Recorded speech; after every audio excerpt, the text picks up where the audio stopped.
The emergence of Prussian power.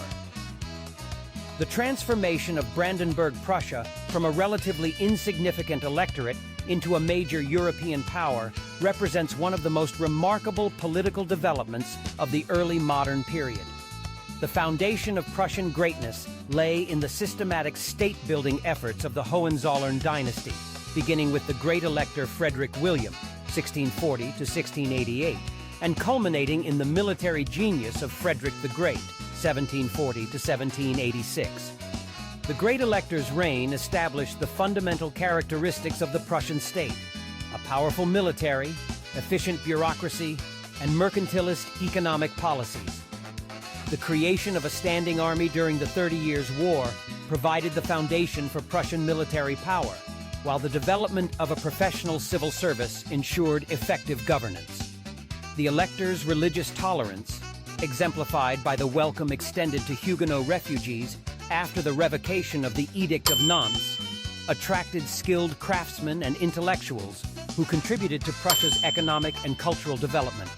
Frederick William I, 1713 to 1740, the Soldier King, systematized these developments through comprehensive administrative reforms that created the most efficient state apparatus in contemporary Europe. The General Directory, General Directorium, centralized administrative functions, while the canton system provided a reliable source of military recruits. The king's obsession with military efficiency created an army that, relative to population, was the largest in Europe, earning Prussia the distinction of being not a country with an army, but an army with a country. The Prussian military system was built on innovative recruitment, training, and organizational methods that revolutionized 18th century warfare. The development of iron ramrods, improved drill techniques, and disciplined officer corps gave Prussian forces decisive advantages in battlefield effectiveness. The military's integration with civilian society through the canton system created a militarized culture that permeated all aspects of Prussian life. Frederick the Great's reign, 1740 to 1786, marked the full flowering of Prussian power and the emergence of the state as a major European player. The Silesian Wars, 1740 to 1748, demonstrated Prussia's military capabilities while securing the wealthy province of Silesia, which provided the economic foundation for further expansion. Frederick's survival during the 7 Years' War, 1756 to 1763, against a coalition including Austria, France, and Russia, established Prussia's reputation as a military power capable of challenging the established European order. Austrian Habsburg response and the dualism. The rise of Prussian power fundamentally altered the balance within the Holy Roman Empire and created the German dualism that would dominate Central European politics until 1866. The Austrian Habsburg response to Prussian expansion involved comprehensive internal reforms designed to strengthen the monarchy's administrative, military, and economic capabilities while maintaining Austria's position as the traditional leader of the German states. Maria Theresa's reign, 1740 to 1780, initiated fundamental reforms that modernized the Austrian administrative system and strengthened the monarchy's financial position. The Pragmatic Sanction's successful defense during the War of Austrian Succession demonstrated the dynasty's resilience, while the subsequent administrative reforms created a more centralized and efficient state apparatus. The establishment of the Theresian Military Academy and the reform of the tax system provided the foundation for Austrian military revival. The co-regency and subsequent sole rule of Joseph II, 1780 to 1790, represented the high point of Habsburg Enlightened absolutism. Joseph's ambitious reform program included the abolition of serfdom, religious tolerance through the patent of toleration, and comprehensive administrative rationalization. However, the emperor's radical approach generated widespread resistance, particularly in Hungary and the Austrian Netherlands, demonstrating the limits of enlightened despotism in multi-ethnic empires. The Austrian educational reforms under Maria Theresa and Joseph II created a comprehensive system of public education that rivaled Prussia's achievements. The establishment of normal schools, gymnasiums, and universities provided the infrastructure for cultural and intellectual development. The University of Vienna became a major center of medical education and scientific research, while the Habsburg court attracted leading intellectuals and artists from across Europe. The Austrian economic policies reflected the empire's diverse character and complex geographical situation. Unlike Prussia's focused military economic system, Austria pursued policies designed to integrate its varied territories while maintaining traditional social structures. The development of manufacturing in Bohemia and Moravia, combined with agricultural improvements in Hungary, created economic growth that supported the empire's great power status despite its internal diversity. The Enlightenment in German territories. The German Enlightenment, Aufklärung, developed distinctive characteristics that reflected the Holy Roman Empire's decentralized political structure and complex religious heritage. Unlike the French Enlightenment's anti-clerical orientation or the English empirical tradition, German Enlightenment thought emphasized systematic philosophy, educational reform, and the harmonization of reason with religious faith.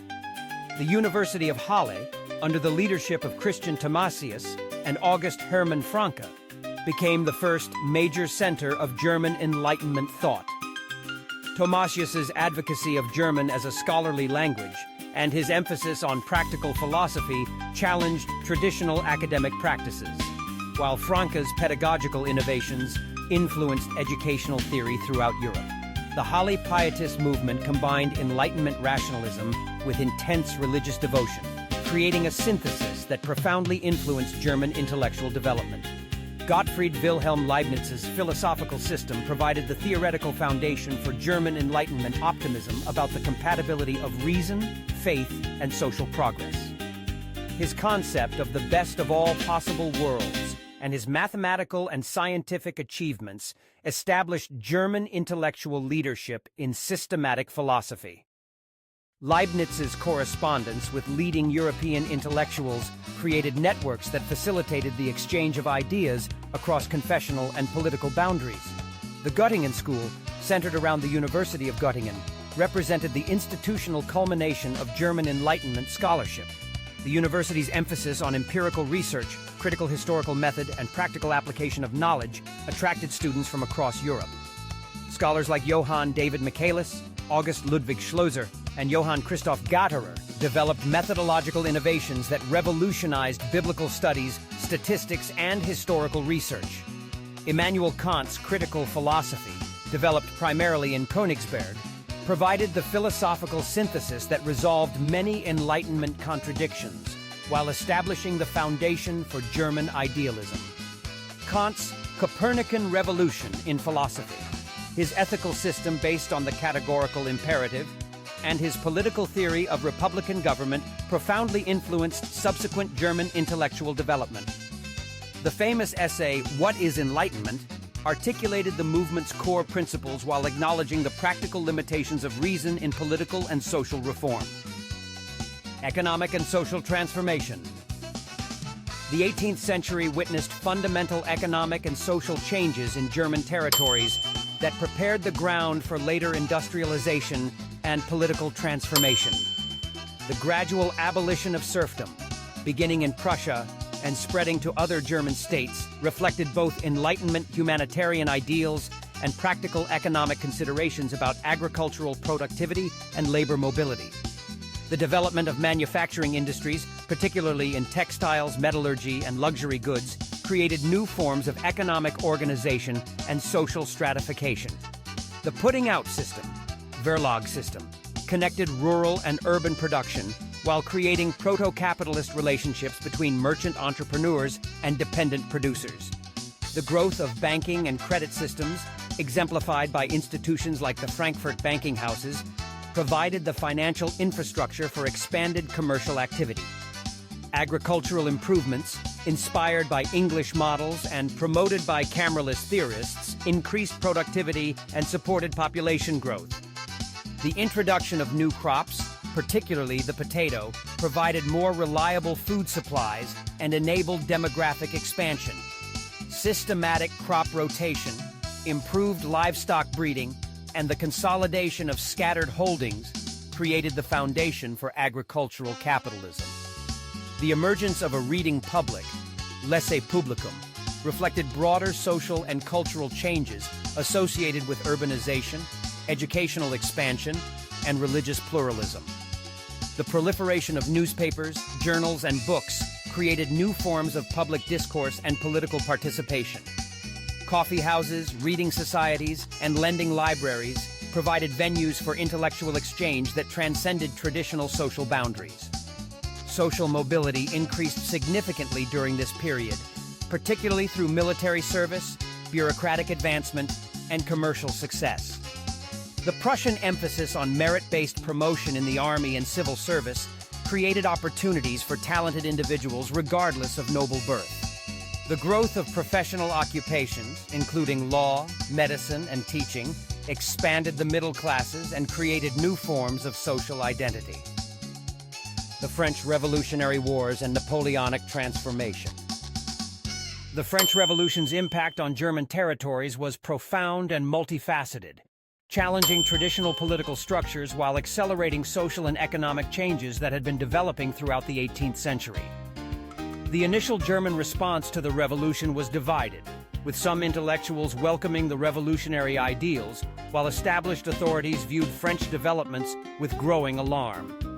The War of the First Coalition, 1792 to 1797, brought revolutionary armies into German territory and demonstrated the military superiority of the new French system.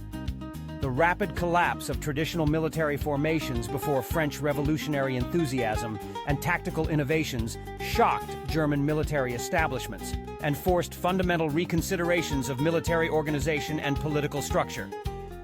The Peace of Campo Formio, 1797, and subsequent territorial reorganizations began the process of political rationalization that would culminate in the Holy Roman Empire's dissolution.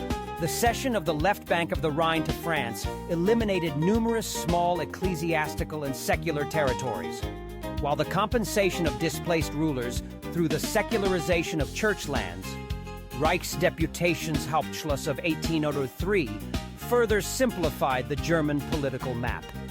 Napoleon's victory at Austerlitz, 1805, and the subsequent creation of the Confederation of the Rhine, 1806, effectively ended the Holy Roman Empire's 1,000-year existence.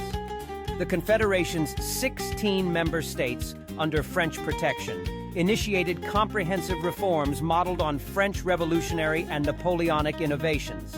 The introduction of the Napoleonic Code, the abolition of feudalism, and the establishment of uniform administrative systems modernized German society while subjecting it to French hegemony.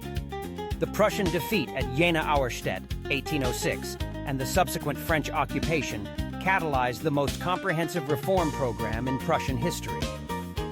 The reforms associated with Baron von Stein, Prince Hardenberg, Gerhard von Scharnhorst, and Wilhelm von Humboldt transformed Prussia's administrative, military, educational, and social systems.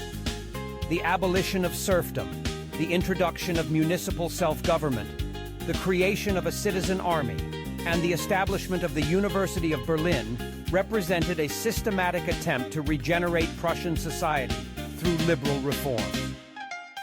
The Wars of Liberation, 1813 to 1815, marked the culmination of German resistance to French hegemony and the emergence of German nationalism as a major political force. The Battle of Leipzig, 1813, the Battle of the Nations, involved forces from across German territories and represented the largest battle in European history before the 20th century. The subsequent invasion of France and Napoleon's defeat created opportunities for German political reorganization that would shape the continent's future development.